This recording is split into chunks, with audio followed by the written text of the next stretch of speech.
Energi marahnya bukan dihilangkan, tapi dirubah nih arahnya. Yang semula mau merusak gitu ya, yang semula mau menghancurkan, kita rubah nih ke pertumbuhan diri dan pemulihan harga diri. Terus caranya gimana nih? Sabar, tenang ya, jangan buru-buru, kita bahas dulu. Halo, apa kabar semuanya? Balik lagi dengan saya Dr. Santi, your psychiatrist, yang ngajakin kamu buat belajar tentang kesehatan mental dan bantu kamu untuk berpikir rasional. Malam hari ini kita akan belajar tentang ini nih. Nah, kita akan belajar tentang balas dendam sehat. Oh, kenapa tiba-tiba bahas tentang balas dendam sehat? Karena khawatir banget nanti pas ketemuan nih.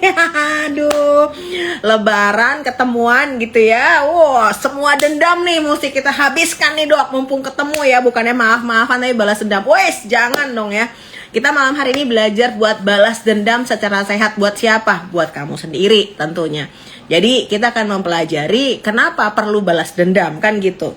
Tapi boleh nggak dok nggak balas dendam? Ya lebih bagus. Tapi kalau misalnya masih kesel banget, masa mau dipendam-pendam terus kan? Aduh, gimana dong?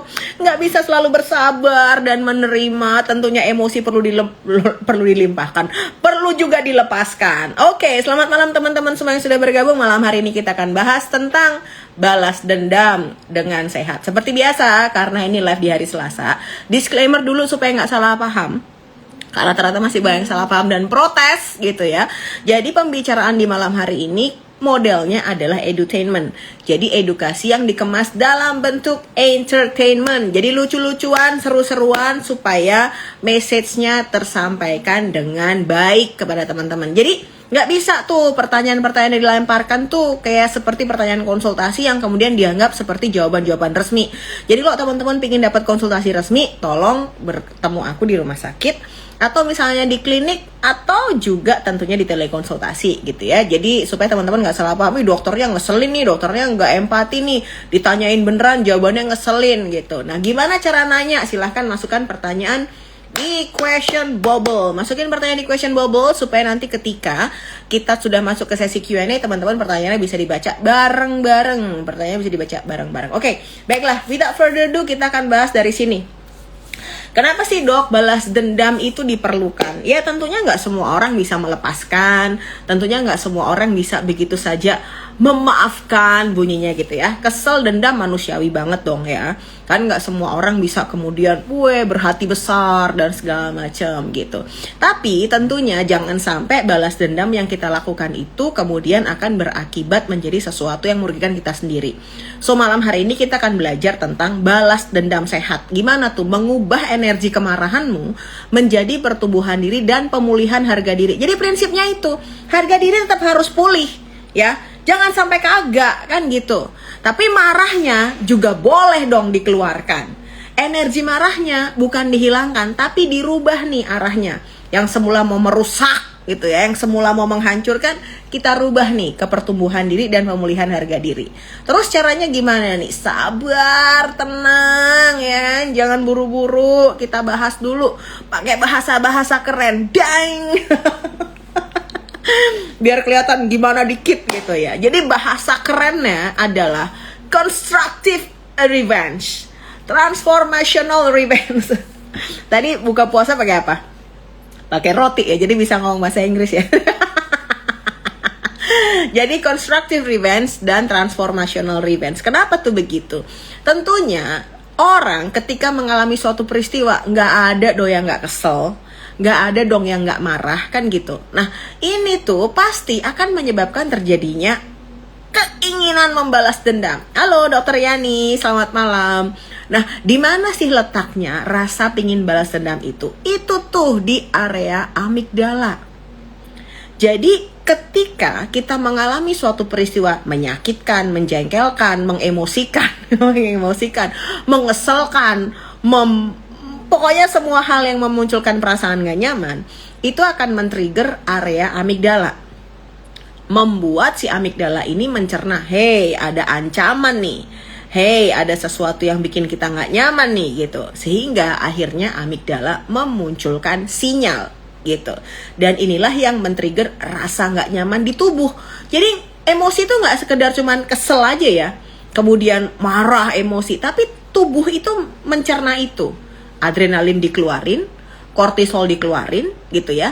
Jadi yang terjadi apa? Debar-debar, nafasnya jadi cepet, bawaannya langsung gak enak badannya, ototnya kenceng, kayak mau perang gitu. Kalau zaman dulu perang bener ya, angkat senjata ya. Kalau sekarang kan angkat handphone. Siap-siapin dok, bikin head comment gitu ya. Siap-siapin dok, kita bikin doxing dok gitu. Kalau zaman dulu kan angkat senjata ya, bambu runcing gitu ya. Kalau sekarang perangnya gimana? Perang medsos nih gitu ya kan. Jadi kita akan mengaktifkan yang namanya adrenalin dan kortisol ketika kemudian kita merasa terancam apapun itu situasinya ya. Misalnya pencemaran nama baik, bikin kita emosi gitu ya, atau misalnya hal-hal yang kemudian meningkatkan emosi atau kemarahan kita gitu. Nah, prinsipnya kita perlu melakukan pengalihan energi. Tadi kan kita bicara tuh bahwa ketika kita mengalami suatu peristiwa yang bikin gak nyaman, marah itu pasti gitu. Tapi kembali lagi, kenapa kita tidak perlu atau tidak sebaiknya mengarahkan kemarahan itu ke sesuatu yang destruktif? Karena itu akan merusak kembali ke diri kita. Nah, mari kita coba untuk punya mekanisme revenge yang lain. Nah, aku bisa propose yang pertama ya. Propose-nya adalah membuktikan diri dengan pertumbuhan atau success revenge ya. Nah, kenapa penting ini? Prinsipnya ketika kita kesel, kita marah, kita jengkel, itu tuh kita bisa kehilangan kontrol diri. Ya, apalagi kalau kemudian kita meladenin atau kita menurutin gitu apa yang dilakukan oleh pembuat emosi itu, pembuat jengkel itu gitu. Kemudian akhirnya membuat kita akhirnya terkontrol. Perilaku kita terkontrol oleh dia atau terkontrol oleh mereka. Gitu ya. Benar nih contohnya kayak sibling versus Keynes kemarin ya. Jadi teman-teman bisa lihat tuh mekanisme bagaimana merespon amarahnya Keynes gitu dengan menanggapi itu sebagai satu joke. It's not gonna be easy of course ya. Tapi prinsipnya merubah kemarahan dari balas dendam tadi menjadi untuk membuktikan diri dengan pertumbuhan atau success revenge, itu akan mendapatkan kontrol diri kembali. Dan pada prinsipnya ketika kita itu mengalami suatu peristiwa yang menjatuhkan kita, membuat kita jengkel, membuat kita marah, membuat kita merasa rendah, membuat kita merasa terhianati gitu ya, akhirnya otak itu memberikan pikiran-pikiran yang membuat kita itu ketakutan terus. Ketakutan itu membuat kita tidak bisa mengontrol diri kita. Kita being controlled by the fear-nya itu. Ya, makanya perlu kita ambil kembali kendalinya di kita. Kita perlu ambil kembali kontrolnya ke kita. Dan berharap dengan melakukan itu harga diri naik. Kalau harga diri naik, ya otomatis kebutuhan untuk kemudian melampiaskan atau quote-unquote membuat sesuatu kepada mereka itu menjadi berkurang gitu. Itu dari sisi membuktikan diri gitu ya, pertumbuhan. Nah, ini tidak hanya sekedar dokter emang sepenting itu ya. Gini, kita akan ngomongin tentang ini. Nah, kenapa kita bicara tentang mengendalikan atau mengambil kontrol kembali? Yuk kita ingat-ingat kinerja otak yang namanya prefrontal cortex ya. Prefrontal cortex ini kan fungsinya untuk logika, pengambilan keputusan, judgement benar atau salah gitu ya. Termasuk kemudian kita melakukan kendali dalam perilaku kita. Itu ada di situ. Nah, kalau kemudian si amigdala, the center of fear ini masih mendominasi atau masih berada sebagai sumber dari energi yang paling banyak kita gunakan, prefrontal cortex atau otak bagian depanmu yang warna biru itu, dia kekurangan energi. Problemnya kan ini nggak cuma dipakai buat mengelola masalah balas dendammu aja kan. Otakmu kan nggak cuma dipakai untuk ngurusin si secungu atau si BST atau si BEGA atau BOEJ segala macam yang kemudian membuat kamu itu jengkel kan. Tapi kan kamu juga butuh menggunakan otakmu untuk kepentingan-kepentinganmu yang lain. Nah, kalau kemudian si amigdala ini masih dominan mengelola rasa marah itu, kebutuhan revenge itu, maka otomatis energi di otak yang ke prefrontal cortex itu menjadi sedikit. Nah, padahal kamu kerja perlu mikir, kamu milih kanan kiri belok kemana aja kamu perlu mikir, milih GoFood aja kamu perlu mikir, logikamu perlu kamu pakai. Bayangkan kalau kemudian otakmu itu spesifik ngurusin amigdala terus. hipokampus terus dan nggak punya kesempatan untuk bisa mengelola prefrontal cortexnya. Berantakan banget kehidupanmu, terutama yang berkaitan dengan apa tadi, pengambilan keputusan, gitu kan? Mau milih apa nih? Pagi ini mau sahur apa nih? Kita mau buka puasa apa? Mikir itu aja jadi nggak bisa, inget-inget jadi nggak bisa, gitu. Boro-boro perkalian pertambahan gitu ya. Jadi akhirnya menjadi kacau dalam kehidupan lainnya, gitu. Itu dari sisi si prefrontal cortex gitu. Nah, kita ngomongin sisi yang lain ya. Ketika kita bicara tentang balas dendam ya, atau ketika kita bicara tentang melampiaskan kemarahan dengan melakukan hal yang mungkin kriminal bentuknya ya. Hati-hati, otak kita itu punya kecenderungan untuk gampang adiksi dengan dopamin. Ya, gitu. Melakukan suatu kejahatan dan menimbulkan kenikmatan itu ada bahayanya ya, apalagi itu orang-orang suka terinspirasi, dok di film itu tuh kayaknya keren banget cara balas dendamnya gini gitu, wah kayaknya tuh kalau dilakukan keren. Film-film di dunia nyata nggak semudah itu. Di dunia nyata nggak bisa di-cut, retake scene nggak bisa. Once it's done, gak bisa ditarik balik. Sayangnya kan gitu, repot kalau ntar kayak gitu beneran, gitu ya. Karena kan penyesalan belakangnya datangnya di belakang. Kalau di depan namanya registrasi kan, katanya pendaftaran ya kalau di depannya. Kalau di belakang kan namanya penyesalan gitu. Sehingga betul-betul perlu berpikir dengan benar-benar apakah perilaku balas dendam yang akan kita lakukan itu akan mendapatkan apa yang kita mau saja, atau justru memberikan efek samping di belakang yang akhirnya akan jadi penyesalan gitu. Apalagi tadi bicara tentang kenikmatan yang tercipta dari dopamin yang salah ya. Ada di dopamin pathway yang bisa menimbulkan reward, pleasure. Nah, dopamin itu, pleasure itu dia dalam tanda petik dia, otak kita ini kadang-kadang bego juga gitu ya. Dia itu bisa aja ngedapetin kenyamanan itu dari wrong dopamine source, dari sumber dopamin yang salah gitu, ya kan? Dari sumber dopamin yang salah. Contohnya tadi berbuat kriminal, ya kan? Mengakses sesuatu yang nggak seharusnya. Misalnya kemudian berjudi, gaming, atau bahkan drugs. Itu benar-benar bisa membuat adiksi. Karena apa? Ada pleasure. Nah, tapi healthy dopamine bisa kita dapatkan dari sesuatu, contohnya tadi pengembangan diri, ya, sesuatu yang sifatnya adalah peningkatan kapasitas diri. Itu juga bisa mendapatkan dopamin. Makanya kita perlu ngajakin otak itu ya, untuk kita bisa dapat dopamin yang benar, bukan dapat dopamin yang salah gitu ya. Jadi itu perlu hati-hati banget. Lebih enak dapat dopamin yang salah ya, jelas dong. Scrolling, doom scrolling, trot, dapat dopamin yang salah, enak banget gitu. Makanya otak tuh nggak bisa ngebedain dopamin benar atau dopamin salah gitu ya. Jadi make sense ya, bagaimana kita tuh perlu banget memilih kira-kira dopamin apa yang akan kita akses. Nah, yang berikutnya bicara tentang ini. Memutus siklus relasi yang menyakitkan. Ya, memutus siklus relasi yang menyakitkan. Jadi, balas dendam itu tidak harus dengan nyolok matanya.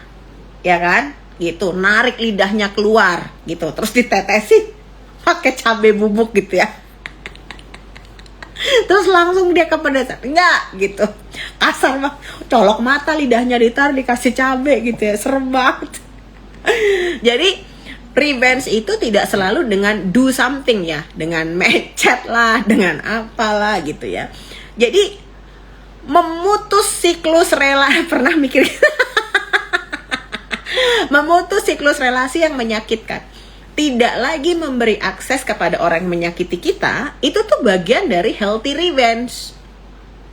Ya, artinya kita tidak lagi memberi energi orang tersebut, atau tidak lagi membeli porsi orang tersebut. Satu, buat boundaries. Ya toh? Ya toh. No, iya toh. Dua, mengurangi kontak, gitu kan. 3, jangan lagi cari validasi dari orang. Lah, ngapain dok? Ngapain? Saya nggak pernah cari validasi. Gini loh. Cari validasi itu, kadang-kadang itu nggak harus kemudian yang lain, tapi menunjukkan diri, memberikan mereka akses untuk berada dalam. Gimana dong? Kan berarti kembali lagi, kalau kamu masih mengharap validasi dari mereka, artinya kontrol kehidupanmu di siapa? Di kamu atau di dia? Di dia lah. Kan gitu, ya kan?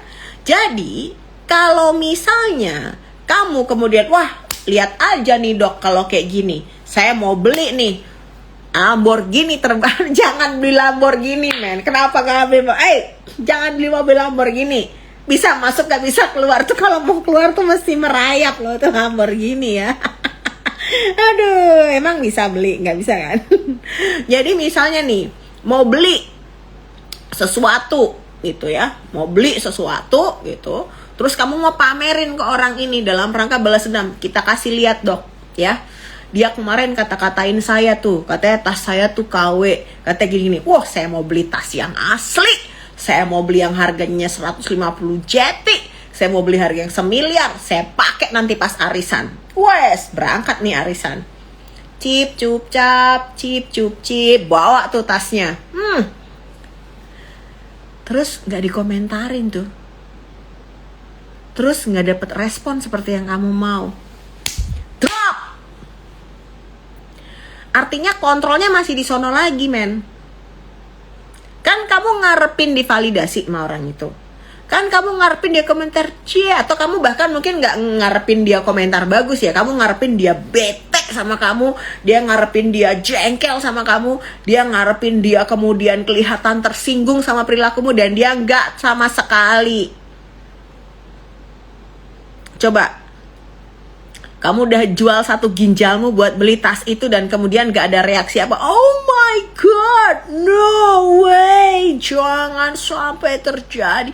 Kalau itu yang masih kamu targetkan, berarti kembali lagi kamu masih menempatkan dia sebagai juri dalam kehidupanmu. Kamu masih menempatkan dia atau mereka sebagai verifikator keberhasilanmu. Gitu. Ngapain butuh pamer ke orang yang merendahkan kamu, orang yang melihat kamu sebelah mata, orang yang menyakiti kamu? Jangan letakkan penilaian-penilaian kehidupanmu pada orang yang emang udah jelas gak akan suka sama kamu. Kamu mau bikin benda paling bagus sedunia, kalau yang kamu suruh nilai orang yang gak suka sama kamu, itu apa? Jelek aja. Kamu mau bikin hal terbaik senusantara raya jaya. Kalau kemudian yang kamu menilai itu adalah orang yang gak suka sama kamu, dia bisa tinggal bilang jelek. Ngelihat aja enggak, mencerna aja enggak. Gitu. Jadi kalau kamu masih mikir bahwa kamu perlu membuat kesel, kamu perlu membuat jengkel, atau kamu perlu mendapatkan impresi, validasi dari orang yang gak suka sama kamu, ya akan susah. Nggak akan kamu dapetin. Kenapa? Ya nggak mungkin gitu. Orang itu yang sudah nggak suka sama kamu, dia nggak akan kasih respon seperti yang kamu mau. So do not even try to impress someone yang nggak suka sama kamu. Itu akan percuma gitu ya. Jadi memutus siklus relasi yang menyakitkan gitu. Sangat penting. Pentingnya lagi, ini nggak cuma sekedar basa-basi, cica-cicut, ini mempengaruhi kinerja otakmu. Kalau kamu belum bisa memutus relasi yang menyakitkan, maka yang terjadi hiperaktivitas amigdalamu tuh nggak akan berhenti. Dia itu akan berisik terus, dia akan memprovokasi terus. Lihat tuh, dia masih belum jengkel loh. Lihat tuh, dia masih gini loh. Lihat tuh, dia masih gini. Kita harus begini, kita harus gitu, kita harus giniin. Like every day, si amigdala itu tuh dia kayak ngerasa terprovokasi terus gitu. Dan kemudian dia akan mencoba meruminasi gitu ya. Coba kemarin seandainya gini, coba kemarin seandainya itu. Kalau kita gini bakalan gitu gak ya? Kalau kita begini bakalan gitu gak ya? Jangan-jangan kemarin kalau kita begini saya begitu. Belum tentu. Apalagi kamu mencoba mengkoreksi masa lalu. Aduh, Anda siapa mengkoreksi masa lalu Anda? Ya, ada klienku tuh yang begini nih. Dok, seandainya ya dok, saya punya kekuatan superpower, saya pingin menghapus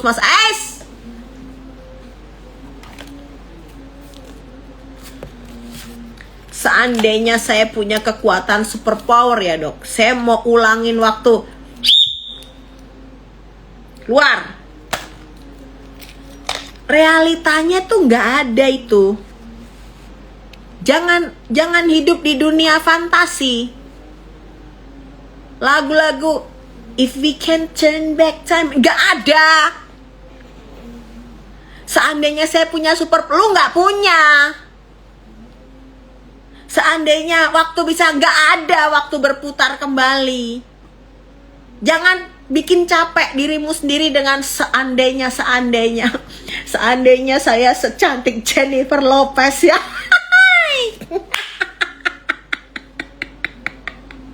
Nggak mungkin, yang rasional aja ya. Mau kayak apa dimaksimalin juga tetap Mbak Nunung kan gitu kan.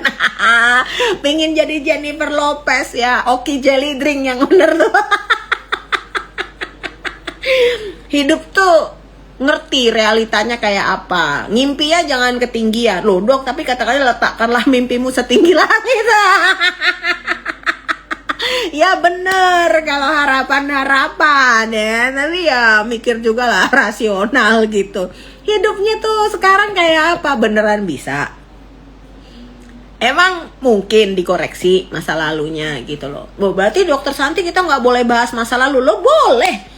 Kita bahas masa lalu di sesi terapi itu fungsinya apa? Untuk learning, untuk belajar, untuk memahami. Oke, jadi kemarin tuh flow-nya di situ ya dok. Kemungkinan yang bisa kita lakukan tuh kemarin seandainya begini tuh begini. Itu proses learning, tapi bukan berarti you want to change your past. Gitu.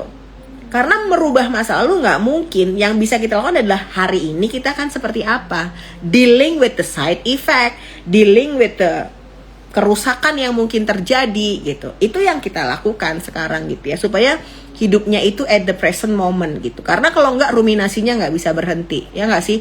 Kamu malam-malam mau tidur dok, saya udah mau tidur dok, tiba-tiba otak saya berisik. Berisiknya tuh kan kemungkinannya dua, merancang masa depan atau mengkoreksi masa lalu. Yap, mau sampai ditambah 3 jam lagi, 4 jam lagi, mau gimana orang yang ke depan belum terjadi, yang kemarin nggak bisa dikoreksi gitu ya. Makanya belajar untuk ngasih nomor antrian kan di pikiran ya. Kalau di terapi bersama kok kan gitu ya. Ya sekarang kita, dok saya pikiran saya tuh A, B, C, D, E, F, G. Wah saya capek banget dok, saya nggak bisa mikir. Oke, sekarang kita breakdown pikirannya apa. Kita kasih nomor nih pikiran-pikiranmu. Kita kasih nomor antrian itu ya. Mari kita cari yang penting dulu kah, urgen dulu kah, paling besar efeknya dulu kah gitu. Kita breakdown satu-satu supaya lebih enteng dalam berpikir gitu ya. Nah, yang ketiga, tadi kita udah ngomong tuh, satu, kita membuktikan diri dengan pertumbuhan. Membuktikan kepada dia, bukan diri sendiri. Ya, revenge itu diri sendiri. Yang kedua, tadi memutus relasi yang menyakitkan. Yang ketiga, itu ini. Ya, hidup bahagia tanpa membuktikan apapun kepada dia, kepada mereka. Ya, jangan mencoba membuktikan apapun tadi. Ya, kadang kita tuh masih begitu. The best revenge is a life well lived gitu. Jadi kita harus memahami bahwa ternyata saat ini kita itu perlu hidup yang lebih enak untuk diri kita sendiri. Ya, hidup yang baik untuk diri kita sendiri. Nah, ini menunjukkan kemandirian emosional kita. Jadi emosional kita itu tidak tergantung dengan validasi siapapun. Emosional kita itu kendalinya penuh di kita gitu ya. Kalau mungkin teman-teman yang pernah terapi sama aku ya, afirmasinya gitu ya, atau mantra-mantra yang aku minta hafalkan ya. Salah satunya adalah hidup saya dalam kendali saya. Betul ya? Saya yang berhak mengendalikan kehidupan saya, ya kan? Mantra-mantra itu kan aku minta teman-teman hafalkan kan. Saya memegang penuh kemerdekaan saya, ya kan? Saya yang mengendalikan kehidupan saya. I'm in charge gitu. I'm the one who can decide gitu ya. Itu adalah bagian dari tadi menunjukkan kemandirian emosional. Supaya apa? Supaya kita nggak merasa kebutuhan validasi itu di tangan orang lain. Kalau orang lain nggak senyum sama kita nggak happy. Kalau orang lain nggak muji kita cantik, kita nggak happy. Kalau orang lain nggak masukin kita di grupnya, kita nggak happy. Kalau orang lain nggak muji rumah kita bagus, kita nggak happy. Kita pingin bikin begini supaya dipuji orang lain. Wow, never ending targets gitu. Apalagi kalau targetnya adalah mengimpresi orang lain gitu. Ya, kalau kita mau mengimpresi orang-orang yang emang supportive sama kita, go ahead. But if you want to impress someone that hate you, that doesn't like you, ya tentunya akan membuat orang-orang kamu akan semakin frustasi dengan itu. Itu ya. Jadi prinsipnya adalah ini. Tenang artinya hidup tetap tenang, tidak terobsesi membalas, tidak menjadikan pelaku sebagai pusat kehidupanmu. Ya, 1, hidup tenang tadi. Ya, 2, tidak terobsesi membalas. 3, tidak menjadikan pelaku sebagai pusat kehidupanmu. Yang keempat tentunya sebagai orang yang boleh berdoa, itu kan. Mari kita doakan orang-orang yang jahat sama kamu. Kita doakan orang-orang yang telah melakukan hal yang tidak baik kepadamu. Didoakan masuk apa?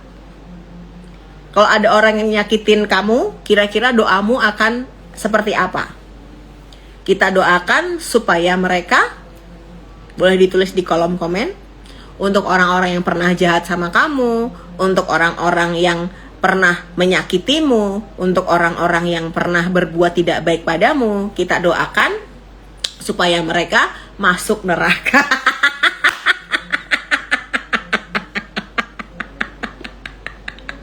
Supaya mereka masuk ke kuah bakso, supaya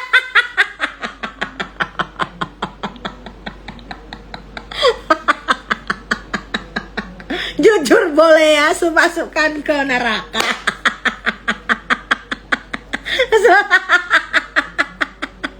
Aduh.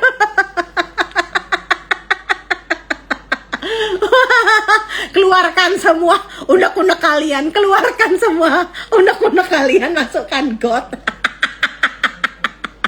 supaya mereka masuk angin. Aduh, masuk surga jalur neraka kok. Supaya hidupnya nggak pernah diberi ketenangan, apalagi gak ada minta.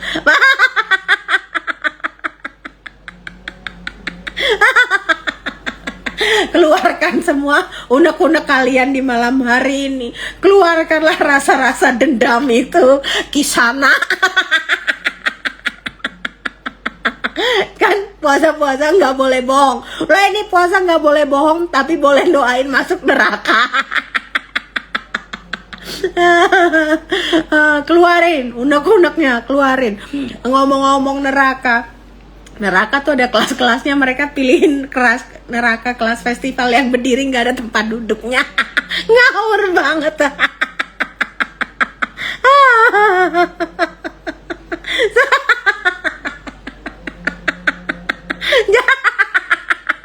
Mumpung nggak puasa ya, dipuas-puasin no. Biar ngerasa loh, didoain baik, apaan doain baik gitu ya, enggak lah. Ya, hidup tenang gitu. Nah, yang keempat nih ya, jangan kita itu kemudian justru mengcopy perilaku mereka ya. Jangan mengcopy ya, ngeteh aja sama ngejus aja gitu ya. Jadi membuktikan bahwa kita nggak menjadi seperti mereka. Itu ya. Kadang ya, luka itu membuat orang lain tuh pingin balas dengan cara yang sama, ya nggak sih? Dicubit pingin balas cubit, ditabok pingin balas cabok, dicolok pingin balas colok gitu ya, dilempar pingin balas lempar. Problemnya adalah, kembali lagi, kita kan nggak pingin jadi kayak mereka gitu kan? Kita kan nggak pingin jadi kayak mereka. Jadi sebisa mungkin ya tadi, if you want to get the revenge, kalau mau balas dendam boleh gitu. Aku nggak pernah kemudian pasienku atau klienku aku bilang, dok saya pingin marah, saya nggak boleh marah. Kata siapa nggak boleh marah? Marah aja. Cuman yuk, marahnya itu yang betul-betul tidak merugikan dirimu. Itu ya. Marahnya itu kita salurkan dalam energi yang lainnya gitu. Oh dok, saya marah banget dok. Oke, kamu marah, kamu pingin membuat dia ngerasa nyesel, kamu pingin melakukan sesuatu kepada dia, nggak apa-apa, boleh. Marahnya dikeluarkan, ya di ruang terapi, kita empty chair terapi, keluarin tuh semua jengkelmu. Saya pingin dia masuk neraka dok, saya pingin dia begini dok, saya pingin dia, keluarin semuanya, unek-uneknya kita keluarkan semuanya ya. Jadi kalau teman-teman terapi gitu ya, kemudian ada nih, dibantu untuk keluarin marahnya, wah dia tuh begini dok, dia tuh begitu dok, dia tuh begini, keluarin semua dulu emosinya ya. Di hari pertama kita keluarkan dulu emosinya, ayo marah-marah, ku dengerin marahnya ya. Setelah itu kita lakukan yang namanya diskusi berkaitan dengan what to do next ya. Bagaimana membuat energi kemarahan yang masih tersisa ini untuk tadi pengembangan diri, untuk pemulihan diri. Karena pada prinsipnya kita butuh pulih. Pada prinsipnya kamu butuh pulih. Kamu butuh kembali berfungsi. Kamu butuh banget untuk bisa mendapatkan kontrolmu kembali. Gitu ya. Prinsipnya itu. Jadi bukan tentang mereka lagi gitu. Kita akan bahas gitu ya. Jadi ini sudah bukan tentang mereka lagi. Tapi ini tentang moral strength. Ya. Ini tentang moral strength.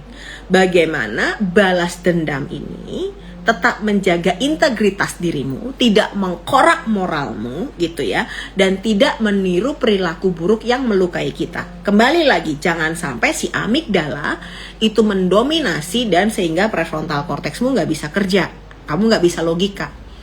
Orang yang sengaja membuat jengkel kamu, orang yang sengaja membuat masalah sama kamu dan kamu emosional, mereka itu dapat banget.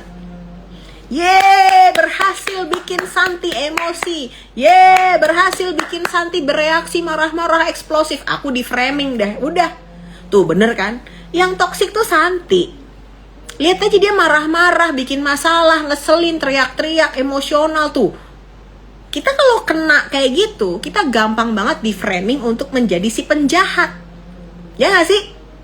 Padahal kan kita bereaksi terhadap perilaku jahatnya dia. Tapi ketika dia berperilaku jahat sama kita, kita nggak punya dokumentasinya misalnya, kita nggak punya saksinya gitu. Tapi ketika kemudian kita berusaha balas dendam, di mana dia juga mungkin tahu bersiap-siap bakal dibalas dendamnya gitu, dibalas perilakunya dia siap-siap nge-framing banget. Apalagi kalau kita dealing dengan manipulator misalnya gitu ya. Dia bisa playing victim tuh, bahaya banget. Apalagi kalau mukamu kayak aku ya, muka-muka antagonis, muka-muka pelaku kejahatan gitu ya. Gampang banget di framing sebagai penjahat gitu.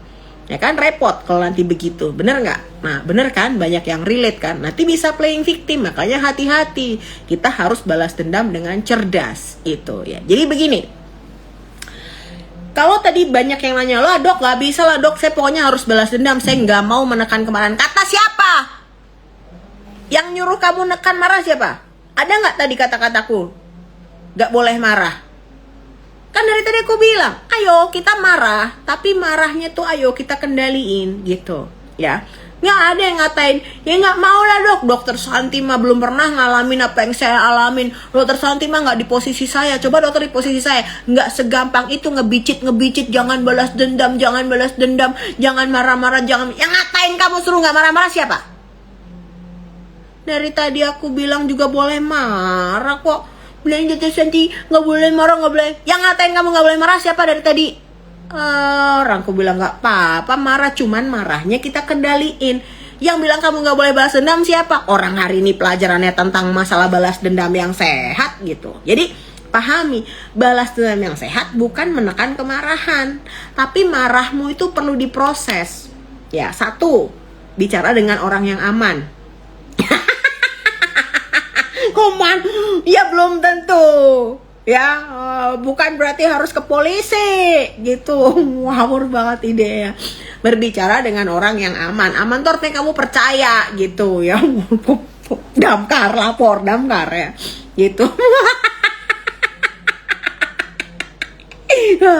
Terapi dengan profesional. Datang ke psikologis atau datang ke psikiater gitu. Gimana sih lo? Yang ketiga, aktivitas fisik ya. Nah, physical activity, bergerak itu bisa menyalurkan adrenalin dan kortisol yang kamu pendam karena kamu marah. Ya, apa contohnya? Nabokin pohon pisang, ya, sambil tar kalau capek makan buah pisangnya. Jangan nabokin pohon beringin, ya.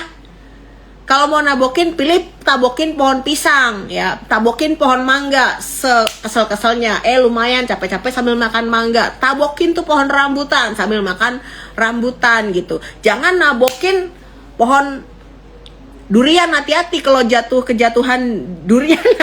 Coba tonjokin. Abis itu lapar makan pisang gitu. Atau boleh olahraga ya yang bentuknya adalah exercise gitu ya.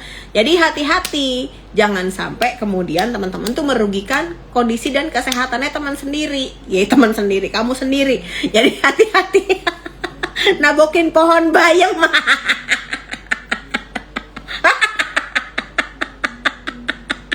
Boleh. Nah, nyikat kamar mandi lebih bagus ya.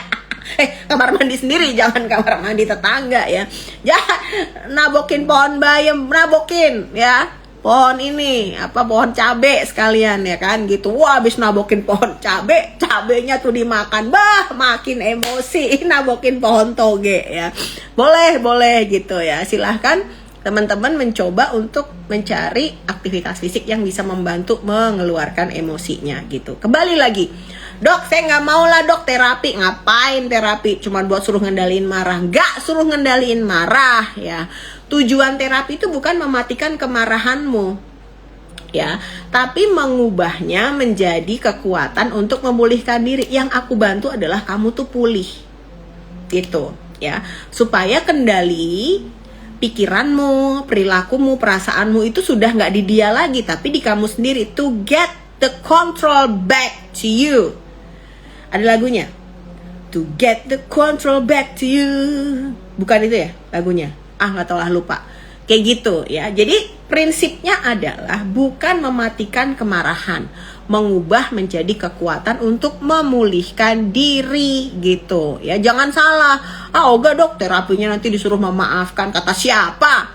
Nggak mau dok, nanti terapinya disuruh meredam kemarahan. Kata siapa? Katanya nggak baik dok balas dendam. Lah, malam ini kita belajar caranya balas dendam gitu. Nah, terus nanti kalau habis terapi itu dok, habis terapi itu ya, targetnya emang apa kalau terapi kayak gini? Dokter Santi emang targetnya apa? Nah, masukin ke 5 level balas dendam ya, pergi ke dukun. Boleh. Ya, pergi ke dukun. Jadi 5 level balas dendam ya kan. 1, awal datang tuh biasanya, kalau lagi marah-marahnya gitu ya, wah dok saya mau hancurin dok, mau saya sikat dok, boya nih ngamuk gitu.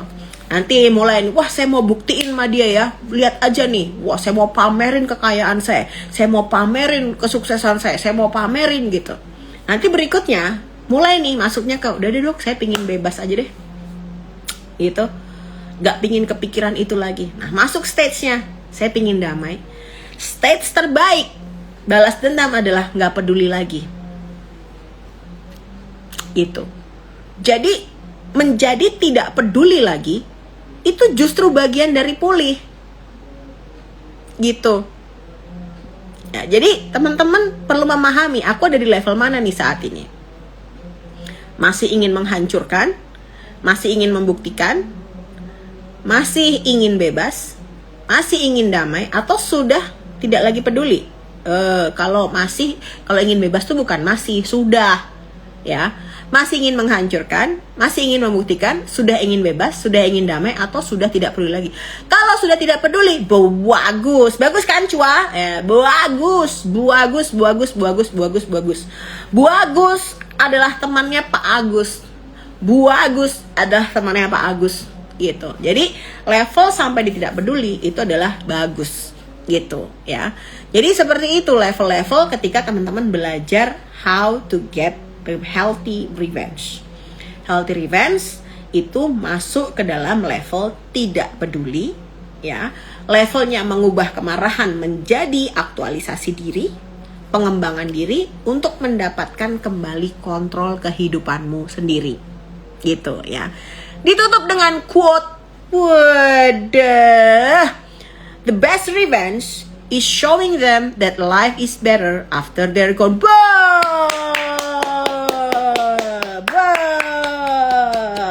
Bagus. Bener ya. Jadi the best revenge is showing them that life is better after they're gone.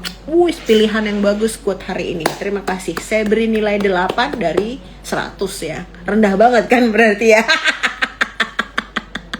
8 dari 100, bukan 8 dari 10. Oke, teman-teman yang nonton video ini di Instagram, silahkan teman-teman boleh banget bantu saya subscribe di channel YouTube saya di Dr. Santi Psychiatrist. Atau teman-teman yang nonton ini di YouTube boleh banget visit Instagram saya di Santi_Psychiatrist dan juga di TikTok saya Dr.Santi_Psychiatrist. Terima kasih teman-teman semua atas diskusi yang sangat luar biasa ya. Silahkan yang ingin balas dendam dengan sehat, dicoba tips-tipsnya tadi. Jangan tadi ya, kemarahan itu perlu kita arahkan energinya untuk memperbaiki diri kita, untuk pengembangan diri. Kalaupun ingin membuktikan, bukan membuktikan kepada si pembuat masalah, tapi untuk mendapatkan kenyamanan dan kebahagiaan di diri kita sendiri. Semoga diskusi kita di malam hari ini bisa menambah point of view, bisa menambah tips, bisa menambahkan referensi untuk teman-teman bersikap terhadap situasi dan kondisi yang teman-teman hadapi mungkin selama ini dan belum mendapatkan solusinya. Berharap banget kalau video ini ada manfaatnya, teman-teman bisa bagi ke keluarga dan sahabat supaya manfaatnya lebih luas. Dan seperti biasa pesanku, jangan lupa stay healthy, stay safe, dan stay sane. Bye-bye. Terima kasih semuanya. Selamat malam.